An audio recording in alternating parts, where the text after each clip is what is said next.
course. How great the robe of liberation, the formless field of merit, wrapping ourselves in the Buddhist teachings, we free all living beings. And though I thus liberate countless beings, not a single being is liberated.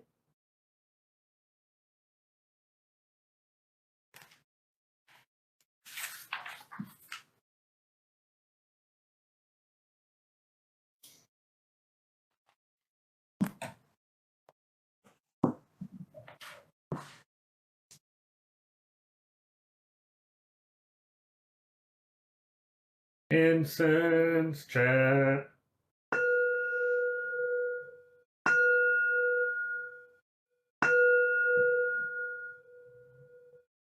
Precepts incense, liberation of views incense, cloud of lighted incense pouring into the Dharma realms. Offering to the highest teachers of the 10 directions, I respectfully bow to the altar of the incense cloud.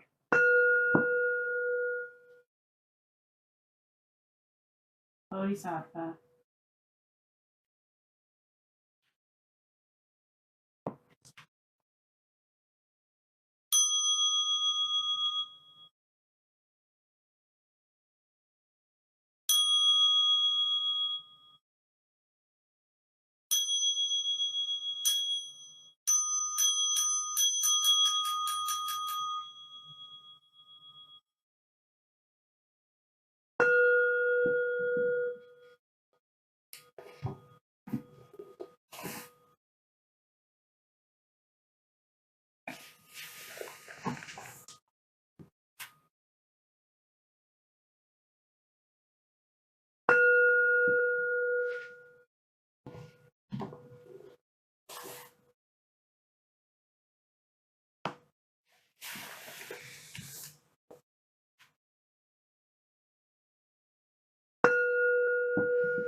Wisdom dedication.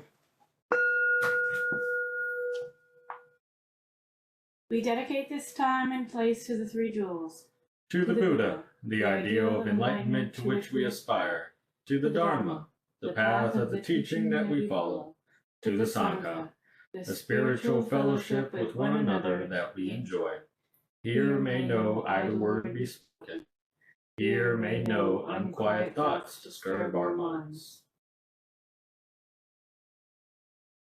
To the observance of the 5 precepts, we dedicate this place.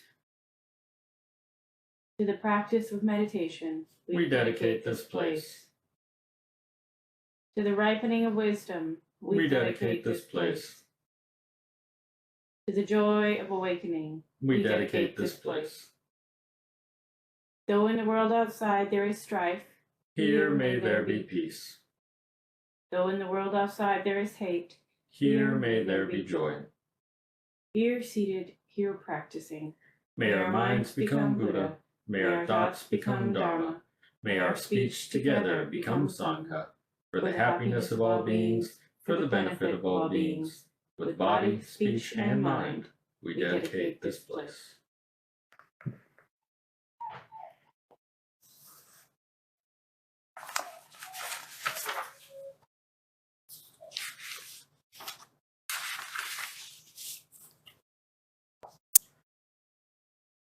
Chant of compassion.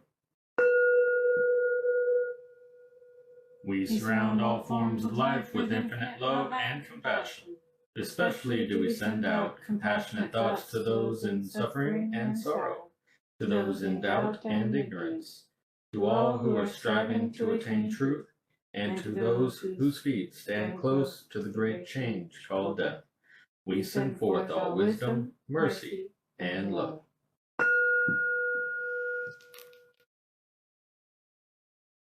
May the infinite light of wisdom and compassion so shine within us that the errors and vanities of self may be dispelled. So shall we understand the changing nature of existence and awaken into spiritual peace.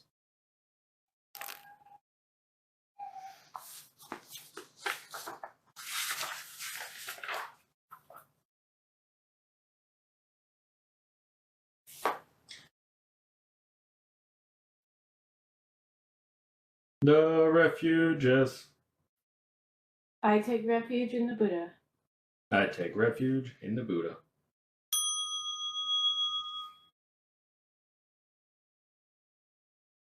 I take refuge in the Dharma. I take refuge in the Dharma.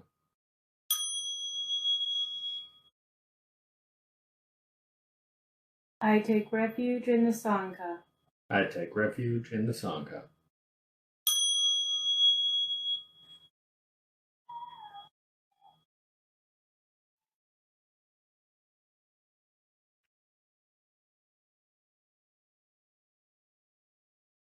The 5 precepts. I take up the practice of not harming living beings. I take up the practice of not harming living beings. I will not take what is not offered. I will not take what is not offered. I will not misuse sexuality or sensuality. I will not misuse sexuality or sensuality. I will practice gentle, truthful speech. I will practice gentle, truthful speech. I will not deal in nor misuse intoxicants. I will not deal in nor misuse intoxicants.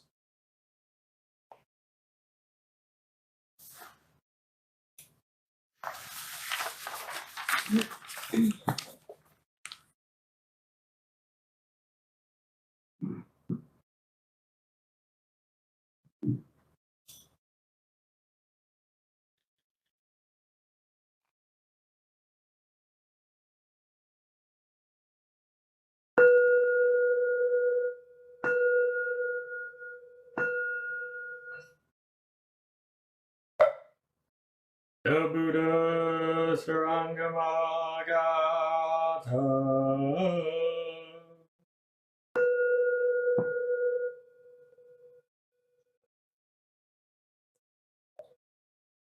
True nature is free from all phenomena, which are illusions by causes created.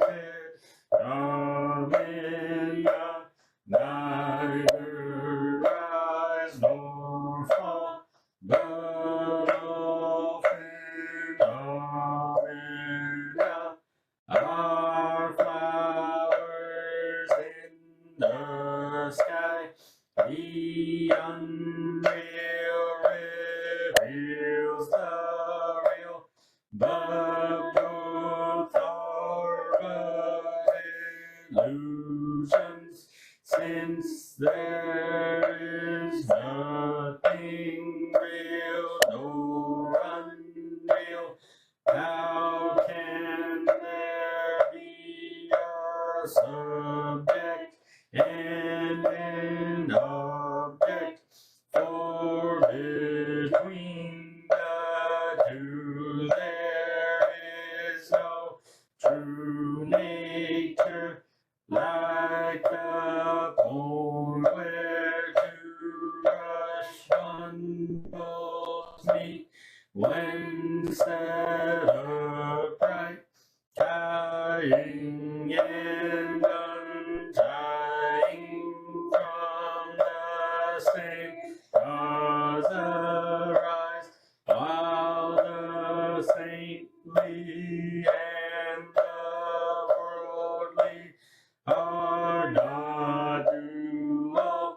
Consider under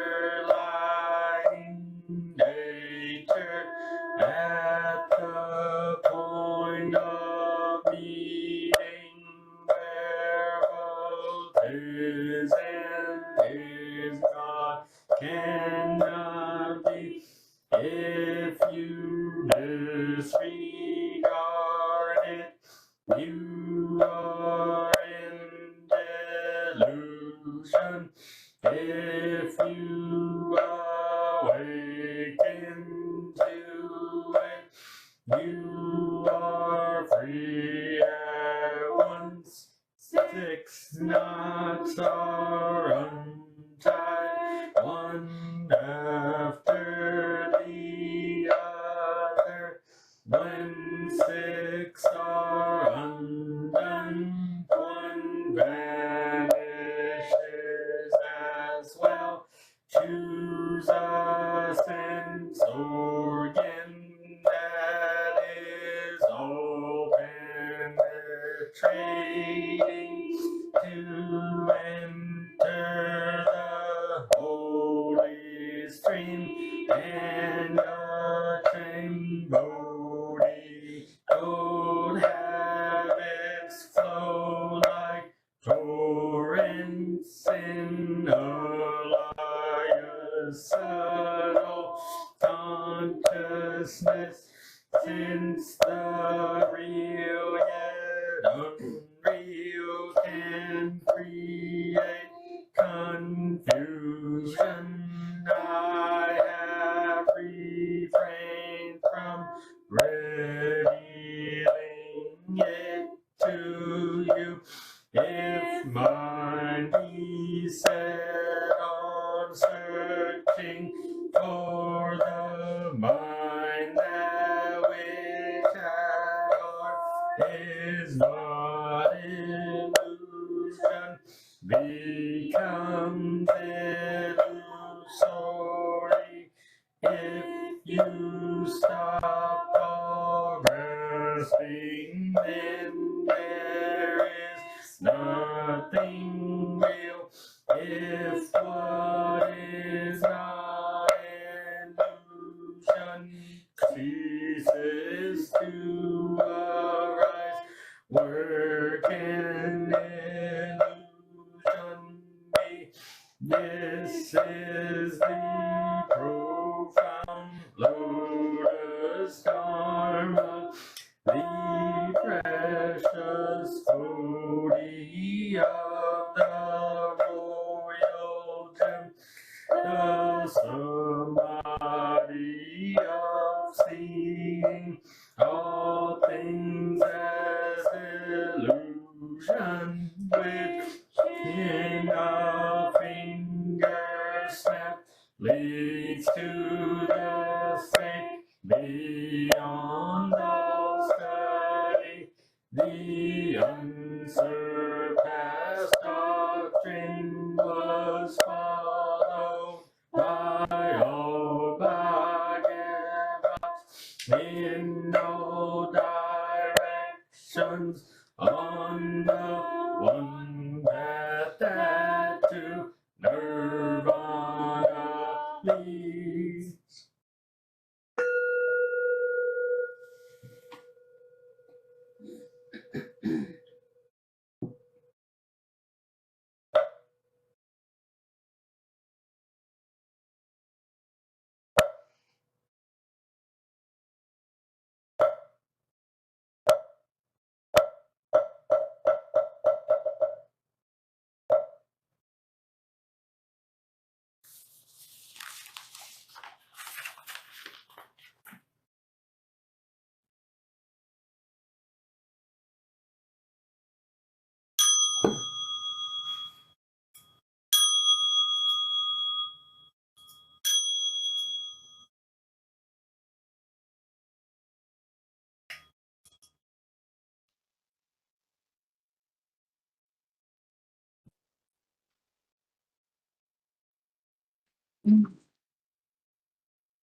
Life is messy. We're constantly surrounded by change. Nothing ever is the same as it was. We're born, we age, we die. We get new clothing, it wears out. We mow the grass and it grows back. We'll never have the same experience twice. Change is something that we all have to struggle with. We all have to overcome change. Fear of loss, clinging to cherished memories, rituals, routines.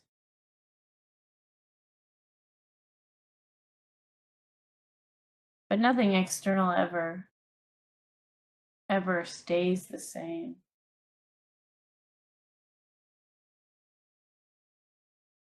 And I think that the longer that we struggle with this idea that we can make things stay the same, the harder it is when, in the long run, because we're just grasping onto this idea of how things should be so tightly that it almost hurts. And we have this idea of what the future should be like.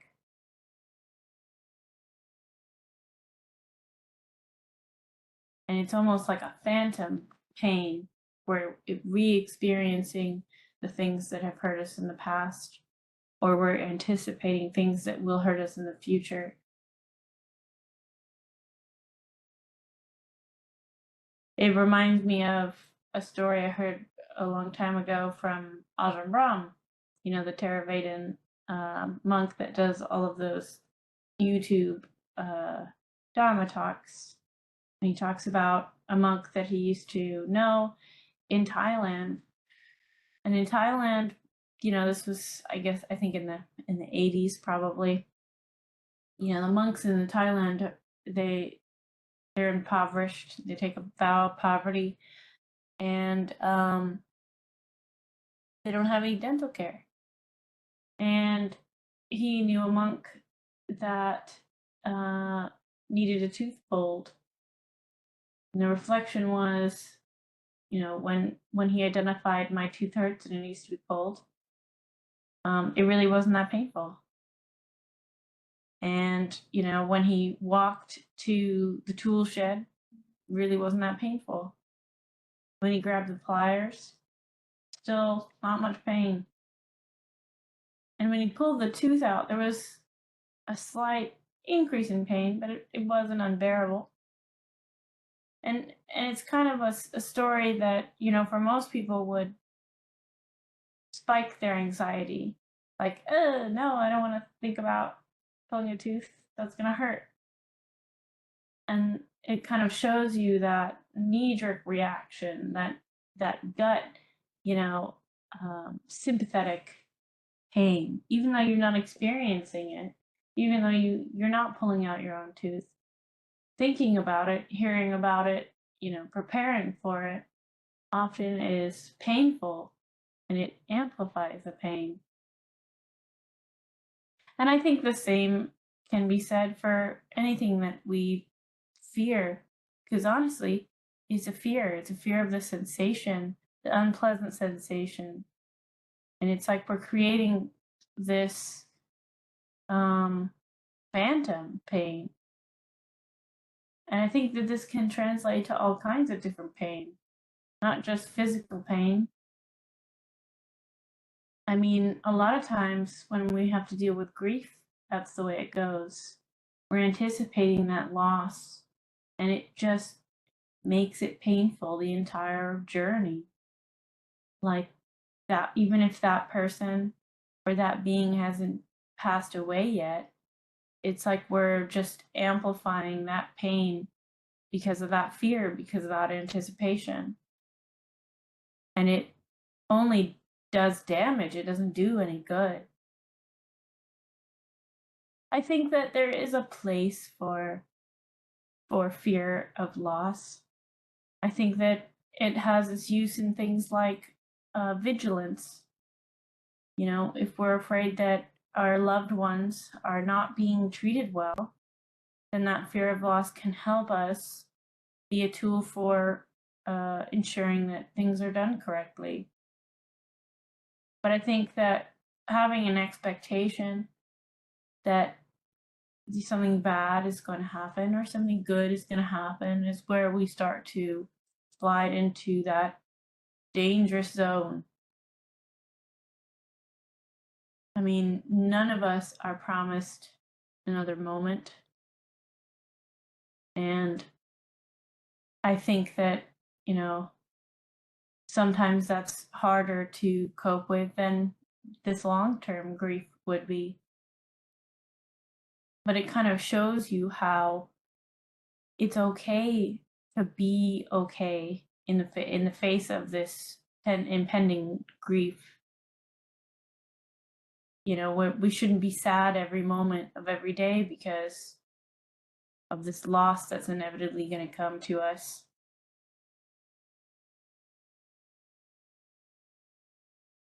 And that grief, I know for many of us, can cloud our own judgment and our own perception, because it's like we're trying to push it so far away that we can't see what's in front of us.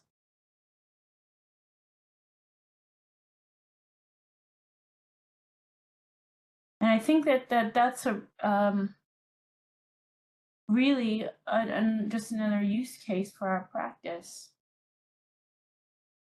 I mean, if we're accustomed to watching our thoughts, we can watch and be vigilant for grief, and we can know what to do when it inevitably comes upon us. We don't have to be a victim to grief.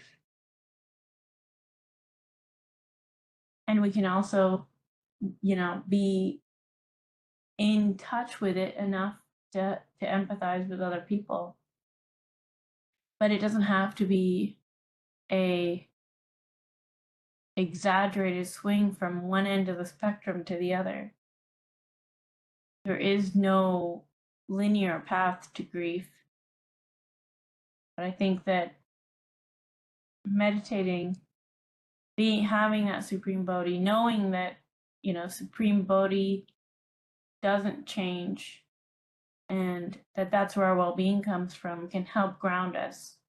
Because in these times of hardship, sometimes we need to step up and be selfless, and that can be really difficult. I mean, death is one of the most important moments of our lives. And as practitioners, as people who are aware of thoughts and the interconnectedness of living beings, and we know where our well-being comes from, it kind of does fall upon us to be stewards to a certain level, to be present with beings that are passing away and having that difficult transition. I mean, in our chant of compassion, we mention that we're sending love and compassion to those who are close to the great change called death. And there's something to be said about being there and being able to be fully there and being able to be stable for the people that are encountering this great change. And maybe even people that are struggling with the grief of that, you know, great change. So, if for nothing else, our practice is good for preparing for that inevitability, the inevitability of our own death and the death of our loved ones, or supporting our loved ones through that grief. Because we don't have to be pulled around by that feeling, those fears. We can choose not to be enslaved. we can choose, to be present, to be in Supreme Bodhi in these critical moments, and to not have regret because we don't make decisions that are based off of emotional turbulence.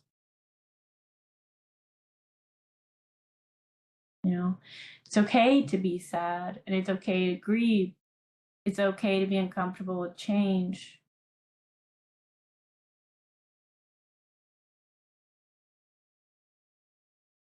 But ultimately, I think that we need to be aware that there's a certain responsibility to ourselves, that we can't let that grief and we can't let that turbulence do harm to ourselves, because that's just self-emulation. Emulation? It's not the right word, is it? Self-harm.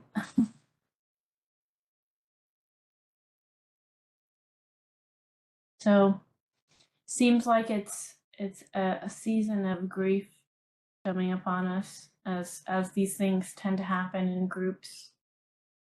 I think that it's a good opportunity to leverage the Sangha. It's a good opportunity to reach out, to work through this grief that's encountered. So I encourage anyone who's listening to reach out, to figure out, how can this be skillfully overcome with the practice. If you're curious about that, don't hesitate to share your feelings. Don't hesitate to look for new opportunities, tools that you can use to help your resilience, because it really is in those moments of struggle that we get the most out of it. I mean, this practice is so much more potent when you're able to work through those feelings and those thoughts as you're struggling with them. This is not meant to be a practice of pristine, just meditating when I'm doing well. This practice is meant to be used every day in the world, and everything we go through, even the hard things. Most importantly, the hard things, arguably. So use it as an opportunity to grow, even if it's painful. We don't have to be alone, and we don't have to think that we have to be strong enough to face these things alone. And that's kind of all I really want to say in my Dharma talk today. So that concludes my Dharma talk for today.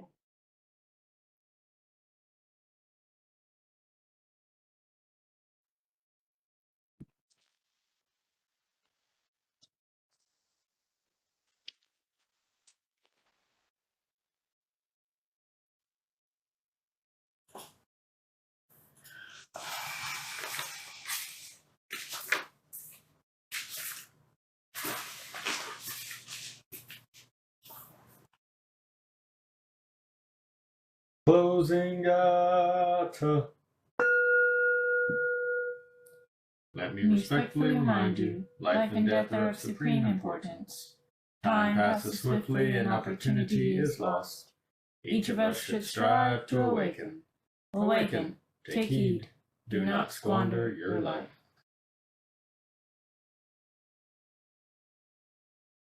Offering of merit. May the merit of this penetrate into each thing and all places, so that we and every sentient being together can realize the Buddhist way.